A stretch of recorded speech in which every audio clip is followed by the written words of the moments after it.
Hi, it's Julian Barker at the Spinal Health Centre. I'm here with Heather, who you may have noticed before. Pimper Just Giving page. Oh yes, who's got a you got a big run coming out, haven't you? Half marathon. Yep. So 20. How many kilometres was that? 21 point something. And you're up to 21 point something. You've actually done more than that this week. So you've done 26 this week, done a 15. And as you'll often find with runners, as they're getting closer to starting to bring in those big runs, two things happen. One, they start getting new aches and pains and things, and the other thing is that definitely has an effect on their confidence.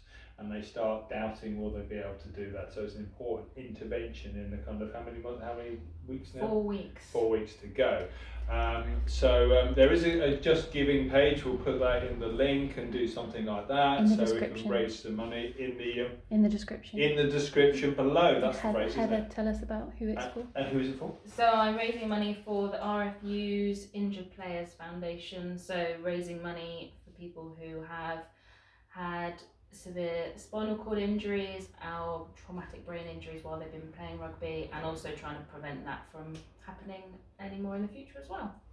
So for those of you watching this in America, that's it's like American football, but no helmets, and they keep going after the tackle, which is why they need a charity for more spinal health injuries. Obviously a big thing in the States as well, isn't it? Yeah. Okay, good. So and also, didn't you say you got blisters on feet, new running shoes? So I've got so there's definitely going to be some feet and ankle check, and almost certainly some adjustments. I'm going to use these are official Activator adjusting boots. Right, much to do. Let's crack on. Be the tagline, couldn't it? Crack on. Crack on. Despite other people saying you shouldn't say crack on. Because it's a pun. It really is funny. Yes. Such a dad joke. It's, yeah, and as we know, dad jokes are all the best jokes. Right then. Okay, so just a note about for those that are interested in putting these on, you want to get them on there pretty tight, to be honest. You want to, so I kind of push them down to make sure they're definitely against the ankle, and keeping them tight as I come round, and then getting that Velcro on there and giving it a good rub. They do start to go and fatigue a little bit, so you need to make sure they're definitely on there tight. Interestingly, Heather's PD has been jumping around all over the place, hasn't it, recently? Yeah. Currently left by the looks of it. I'm sure it was right the other day, wasn't it? Yeah. Yeah. Okay.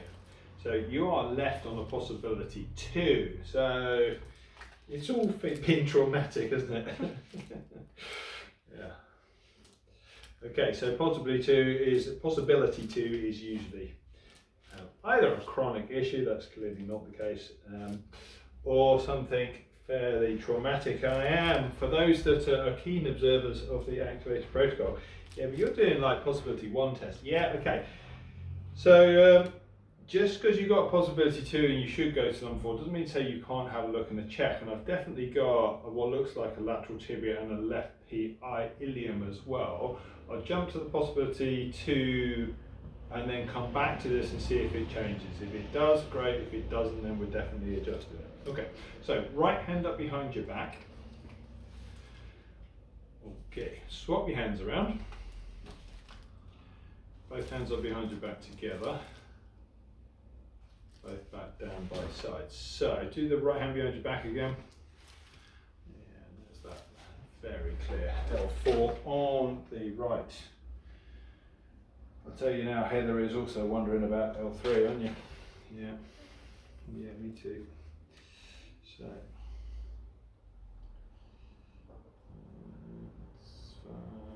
L4, there is L4. I don't know if anyone's noticed, but actually sometimes when I'm palpating, I'll deliberately close my eyes and just kind of, it just increases the sensitivity of your fingers. Lift the left hip up off of the couch, back down. Same on the right, and back down. Oh, hello. L3. Is it all road running you're doing, or are you actually off track at all? No, road. All the road.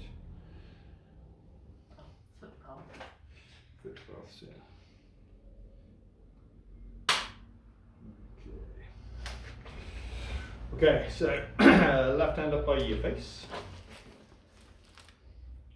Big deep breath in and out.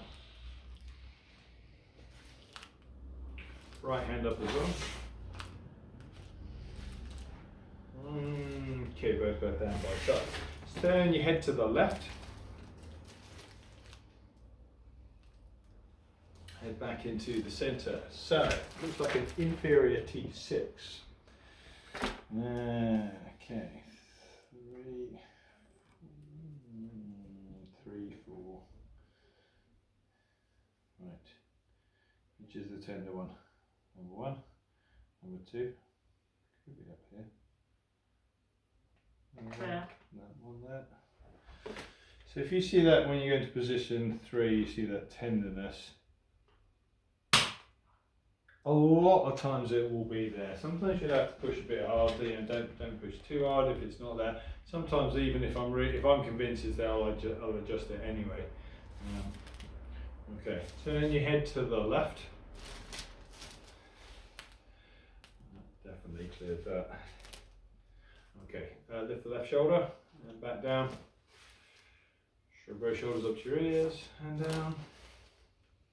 Squeeze the left elbow flat against your side, let go. Squeeze the right one in and let go. Shrug the shoulders up and roll them back. And roll them down. Do that again. The one for the textbook aficionados is turn your head all the way to the right, shrug and roll. It does say to do the T1 rib test on both sides. I'm definitely picking it up there. Head back into the centre, which, oh blimey, how many times do I forget to do that? But if it's a maybe, it's worth just turning the head. If you find the same thing, which I did in this case, which is a T1 rib there, yeah, clearly.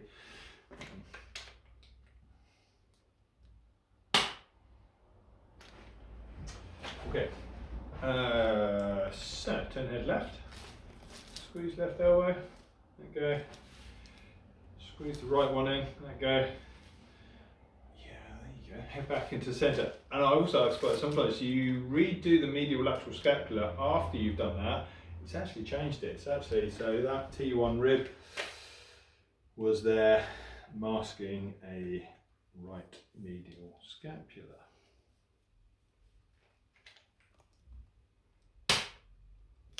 Heather, have you heard the phrase arms run heels?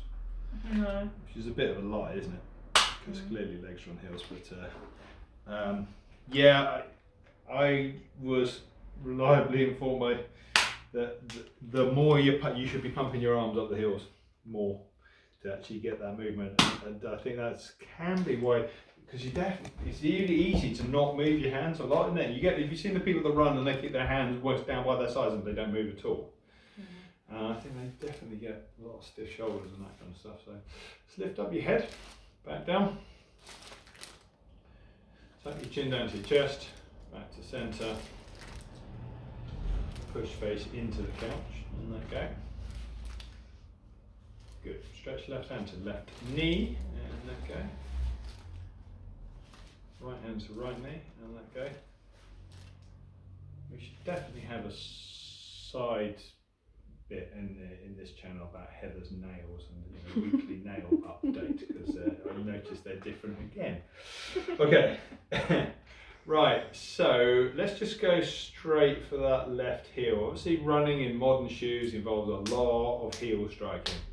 And calcaneus, we've got a superior calcaneus, the pretty rare inferior calcaneus. Then we've got a medial and lateral, which is just a percussive test. So basically give it a thump and see if you get a change, like that.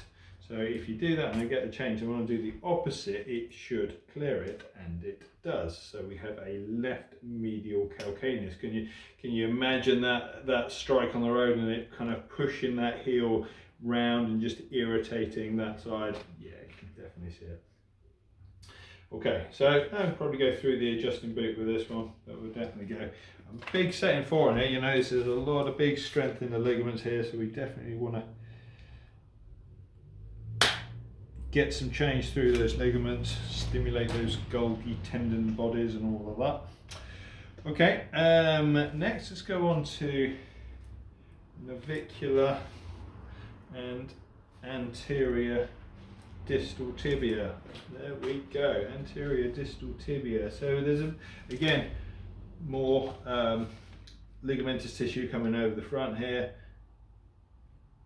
and well, if you've been running around these parts, it's all, if you're not, it's all hills and downhills. So at some point you're either going to be again forcing that tibia going forwards, and that's the flexor retinaculum there can get strained and put a lot of pressure, especially if you've done 26 kilometers, which is a long way.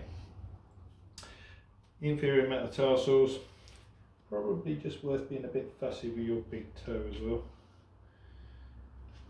Clonk, there you go. Okay, so we've got a lateral first toe.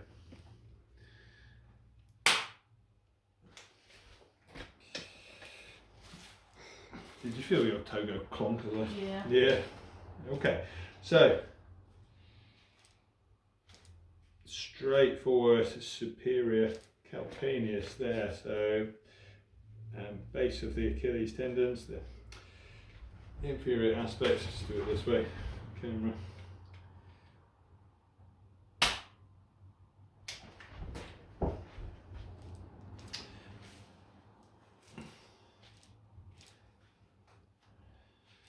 And you think we'd, you know, put the same pressure on our feet equally, but we absolutely don't. Okay, posterior distal fibula head again. So this is the lateral ligaments here. We'll just come back and check. So the navicular can also go inferior medial. Again, a bit of a rare finding, or I find it to be rare. No, that is okay. Hamstrings and quads, good idea, isn't it? So you're doing the miles, so pull heel towards your head, and let go. Same again, let go. Good, and push, and let go. And push, and let go. Yeah, I'd say that's all pretty good. Push both knees down into the couch. Let go. So as push both legs outwards and let go. You can do the glutes individually and then cheat with a short long roll, which I did there. It's okay. So as you got piriforms, you've got to do individually. Push inwards and let go. Push inwards and let go. And what was the other curveball you said? Didn't you say left elbow? Yeah. Yeah. Okay. Straighten the left arm. The other left arm. Oh. There you go. Push the left elbow. This is the elbow we're talking about, isn't it? Oh, that's the right Oh, one. it is the right one. There we Sorry. go. There we go. Classic. So straighten the right arm. Push the right elbow into the couch and let go. That is okay. Do it again with a bent elbow and just push and let go. Made no difference at all. Supination and pronation, so we're just taking that arm, funky wrist there. Oh yeah, okay, so we're doing supination, and that is a posterior ulnar test, sorry, anterior ulnar test. So that would clearly be the spot. I felt that one. Everybody felt that one. I felt that one through the internet. Okay, there was definitely a bit of wristy stuff going on there as well. So just make a fist with the right hand and let go. Same again, and grip the thumb. Let go. Squeeze thumb and little finger. Let go. There you go. CTS. Okay.